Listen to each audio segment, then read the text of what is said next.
जगत भैया ने वीडियो बना करके ये बोला है कि वो जगत भाभी को कुछ दिनों के लिए सिवान भेज देंगे और उनके बर्थडे के बाद वो वापस लेके आएंगे। मुझे एक बात ये समझ में नहीं आती है कि शादी के बाद एक औरत के लिए सबसे पहले उसका पति होता है और किसी की ज़रूरत नहीं होती है। अगर आपका पति ही आपको नहीं संभाल पा रहा है, आप लोग दो जने एक दूसरे के साथ खुश नहीं रह पा रहे हो, तो आप सिवान पहुंचा के क्या करोगे? किसी के सास और ससुर उतना उसको मोटिवेट कर सकते हैं कि जितना उसका हस्बैंड कर सकता है। तो ये बातें तो बिल्कुल भी समझ में नहीं आ रही है कि आखिर लप्पी भाभी व्लॉग में क्यों नहीं आ रही है, वो क्यों गायब हो गई है और इसके पीछे का क्या रीज़न है। इसके साथ ही उधर मुच्छड़ भैया ने जो खेला खेला है कि वो दिल्ली पहुँचे हैं और वो 2 दिन पहले से ब्लॉग में डाल देते हैं कि हमें किसी के घर जाना है, हमें किसी के घर जाना है। और इधर सरिता जी कहती हैं कि वो अचानक आए थे।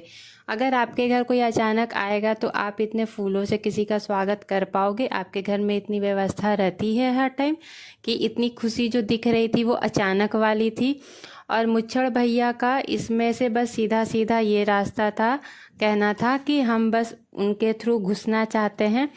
जेठू भैया को वो देखने गए थे, उनकी तबीयत खराब थी। हालांकि उनके घर जाने के बाद जितनी नेगेटिविटी सरिता जी और जेठू जी को मिल रही है सब इन मुच्छड़ भैया की वजह से, लेकिन इनकी कम्युनिटी डालने के बावजूद मुच्छड़ भैया का कोई रिप्लाई, कोई रिएक्शन, कोई सपोर्ट में कोई जवाब अभी तक नहीं आया है। तो इससे आप क्या समझ सकते हो कि अगला आपके जीवन को तहस नहस करके चला गया और उसे कोई फ़र्क भी नहीं पड़ रहा है। जबकि सरिता जी ने साफ साफ वीडियो बना के कहा कि मुझे ना ही लप्पू से कोई लेना देना है, ना ही जगत दीदी से कोई लेना देना है। मैं अभी भी इन दोनों से मुझे कोई लेना देना नहीं है। सरिता जी को तो इतनी नेगेटिविटी का सामना करना पड़ गया कि उन्होंने वो वेलकम वाली वीडियो और कम्युनिटी दोनों ही डिलीट कर दी, क्योंकि वो बहुत बुरे दौर से गुजर रहे थे और वो सोशल मीडिया से काफ़ी दूर थे और फिर से वही सारी चीज़ें शुरू हो गई। और जेठू भैया की तबीयत बहुत ही ज़्यादा ख़राब थी, इस वजह से ये सारी चीज़ें हो रही हैं।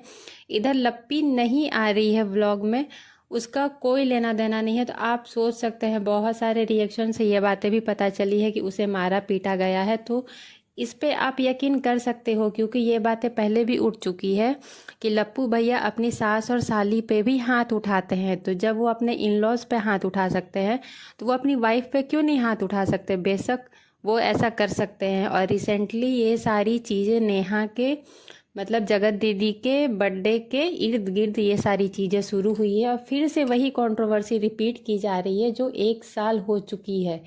इसी अगस्त सितंबर के महीने में पिछले साल ये कंट्रोवर्सी शुरू हुई थी उनके इंगेजमेंट के दौरान, और फिर से ठीक 1 साल बाद वही सारी चीज़ें रिपीट हो रही हैं। ये सारी चीज़ों को देख करके यही लग रहा है कि बहुत कुछ बड़ा होने वाला है, कुछ ऐसा होने वाला है कि जिसकी उम्मीद ना हमें है ना आपको है, लेकिन जो भी होगा बहुत गलत होगा। और ये सारी चीज़ें बस एक आदमी के कन्फ्यूज़न या प्लेजर, आप जो बोल सकते हो, बस उस चीज़ के चलते हो रही है। कोई डिप्रेशन में जा रहा है, कोई फेमस हो रहा है, कोई सेलिब्रेशन कर रहा है, किसी की तबीयत ख़राब है, किसी को हेट और नेगेटिविटी मिल रहा है।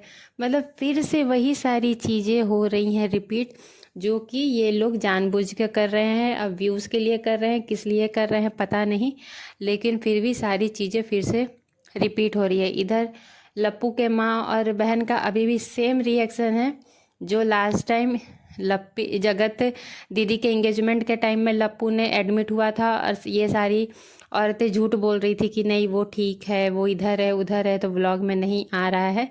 इसी तरीके से सेम इस बार रिपीट हो रहा है। इस बार लप्पू के जगह लप्पू भाभी आई हैं खेमे में।